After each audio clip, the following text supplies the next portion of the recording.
ఈ రాత్రికి వైఎస్ఆర్సీపీ అసెంబ్లీ నియోజకవర్గాల ఇన్ఛార్జీల మూడో జాబితా విడుదలయ్యే అవకాశాలున్నాయి.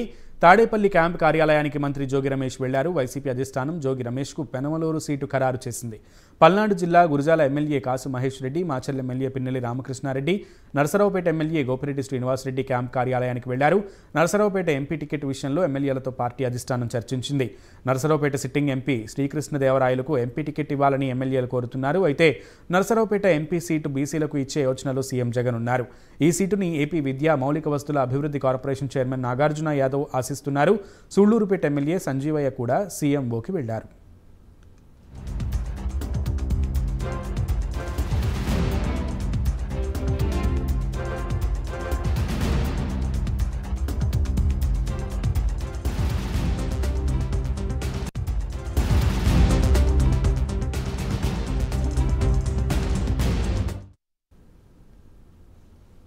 రైట్, మొత్తానికి మూడో విడత జాబితా ఈరోజు విడుదలయ్యే అవకాశాలు కనబడుతున్నాయి. అయితే ఈ జాబితాలో చాలా మార్పులకు అవకాశం ఉన్నట్లుగా కూడా తెలుస్తోంది. ఈ నేపథ్యంలోనే ఆలస్యమైనట్లుగా కూడా తెలుస్తుంది. అయితే ఈరోజు సీఎంఓకి చాలామంది ఎమ్మెల్యేలు, ఎంపీలు వెళ్ళినటువంటి పరిస్థితి కనబడుతోంది. ముఖ్యంగా జోగి రమేష్, పిన్నెల్లి రామకృష్ణారెడ్డి, అలాగే గోపిరెడ్డి శ్రీనివాసరెడ్డి, ఇలా కొంతమంది నాయకులు సీఎంఓకి వెళ్ళి సీఎంని కలిసినట్లుగా సమాచారం అందుతోంది. మరింత సమాచారం మా ప్రతినిధి రాజేష్ అందిస్తారు. రాజేష్. సునీల్, వైసీపీకి సంబంధించి ఎమ్మెల్యేల అభ్యర్థుల మార్పుపై కసరత్తు అనేది కొనసాగుతూనే ఉంది. ఈసారి లిస్ట్ లో దాదాపు 29 మంది కూడా అభ్యర్థులను మార్చే అవకాశం ఉన్నట్టుగా కూడా తెలుస్తుంది. అయితే ప్రధానంగా గత వారం రోజుల నుంచి కూడా దీని మీద పూర్తి స్థాయిలో సీఎం జగన్మోహన్ రెడ్డి కసరత్తు అయితే చేస్తున్నారు. ఎవరైతే సిట్టింగ్ ఎమ్మెల్యేలు కావచ్చు, అభ్యర్థుల మార్పులకు సంబంధించిన ఎమ్మెల్యేలు కూడా సీఎంఓ నుంచి పిలుపు వస్తుంది. ఏ పరిస్థితుల్లో వాళ్ళని మారుస్తున్నారు, ఏ పరిస్థితుల్లో వాళ్ళకి టికెట్ రావడం లేదు అని కూడా పూర్తిగా సీఎం జగన్మోహన్ రెడ్డి వాళ్ళకి వివరించి అసంతృప్తులను కూడా బుజ్జగించే ప్రయత్నం చేస్తున్నారు. అయితే ఇవాళ మూడో జాబితా కూడా ఇవాళ విడుదలయ్యే అవకాశం ఉన్నట్టుగా తెలుస్తుంది. ప్రధానంగా ఈ జాబితాలో 29 మంది పేర్లు కూడా ఇప్పటికే రెడీ అయినట్టుగా కూడా సమాచారం అందుతుంది. అయితే ఇవాళ సీఎం క్యాంప్ ఆఫీస్ కూడా గుంటూరు జిల్లాకు చెందిన ఎమ్మెల్యేలు కూడా రావడం జరిగింది. ప్రధానంగా గుంటూరుకు సంబంధించి కూడా ఇటు మార్చర్ల అభ్యర్థిని మార్చే అవకాశం ఉన్నట్టుగా కూడా తెలుస్తుంది. దానికి సంబంధించి కూడా పిన్నెల్లి రామకృష్ణారెడ్డికి సీఎంఓ నుంచి పిలుపు వచ్చింది. ఇక గురజాల ఎమ్మెల్యే కాసు మహేష్ రెడ్డి కూడా సీఎం క్యాంప్ హౌస్ రావడం జరిగింది. ఇక గోపిరెడ్డి శ్రీనివాసరెడ్డి గత 4 రోజుల నుంచి కూడా 3 వచ్చారు. అయితే ఖచ్చితంగా నర్సాపేట నుంచే మళ్ళీ పోటీ చేస్తారంటూ కూడా అధిష్టానం తనకు చెప్పిన క్లారిటీ ఇవ్వడం జరిగింది. అయితే నర్సాపేట ఎంపీకి సంబంధించి కూడా కొంత అసంతృప్తి అయితే ఉందనుకోవచ్చు.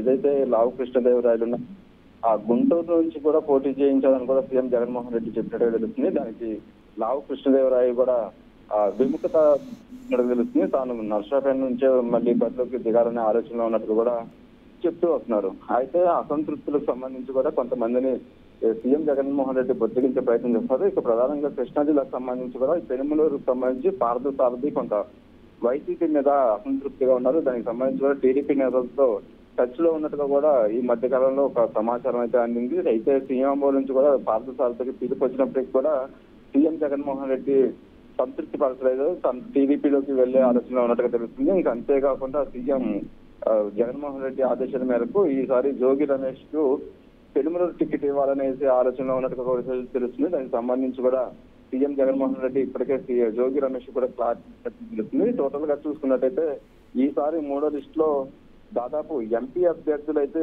ఎక్కువ సంఖ్యలో ఉండే అవకాశం ఉన్నట్టు తెలుస్తుంది. ప్రధానంగా గతంలోనే ప్రకటించిన 2 లిస్టుల్లో కూడా 3 ఎంపీలకి సంబంధించి సిట్టింగ్ స్థానాలు అయితే కోల్పోయారు.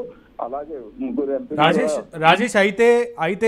రాజేష్ ఇక్కడ ఒక విషయం క్లియర్ గా, పెనమలూరు సిట్టింగ్ ఎమ్మెల్యే ఉన్నటువంటి కొలుసు పార్థసారథి సీటు విషయంలో గతంలో అంటే 2-3 రోజుల నుంచి కూడా ఆయన కొన్ని ఆరోపణలు చేస్తున్నారు, కొన్ని డౌట్స్ ఎక్స్ప్రెస్ చేస్తున్నటువంటి పరిస్థితి ఉంది.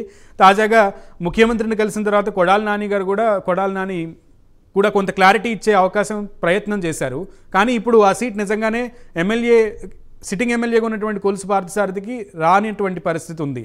మీరు చెప్పేది నిజమైతే మరి పార్థసారథి రూట్ ఎటు? అది ఖచ్చితంగా అయితే పార్థసారథి అయితే మళ్ళీ పెనంలూరు నుంచి టికెట్ ఆశించారని చెప్పవచ్చు. అయితే కొంతమేర అక్కడ ఉన్న స్థానిక పరిస్థితులు కావచ్చు, వ్యతిరేకతను దృష్టిలో ఉంచి కూడా ఈసారి పోటీకి సంబంధించి కూడా పెనంలూరు టికెట్ సీఎం జగన్మోహన్ రెడ్డి వేరే వాళ్ళకి కేటాయించే అవకాశం ఉన్నట్టుగా తెలుస్తుంది. దాని మీద కూడా పార్థ సారథి గత కొంతకాలంగా కూడా అసంతృప్తి బహిరంగానే వ్యక్తం చేస్తూ ఉన్నారు. నియోజకవర్గ ప్రజలు తమని ఆదరించారు. సీఎం జగన్మోహన్ రెడ్డి గుర్తించిపోయినా సరే నియోజకవర్గ ప్రజలు అయితే తమను గుర్తించారంటూ కూడా ఇటీవల కాలంలోనే బహిరంగ వేదికల్లోనే ఆయన మాట్లాడడం జరిగింది. దానికి సంబంధించి కూడా సీఎం నుంచి వివరణ తీసుకున్నారు.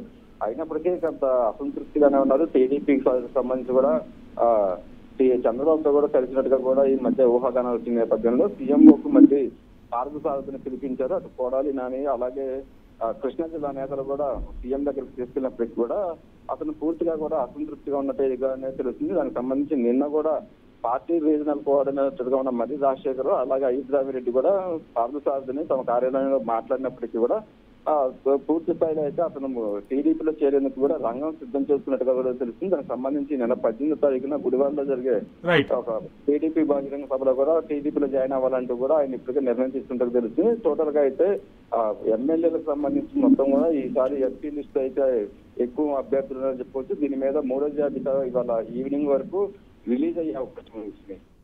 Right Rajesh, thank you.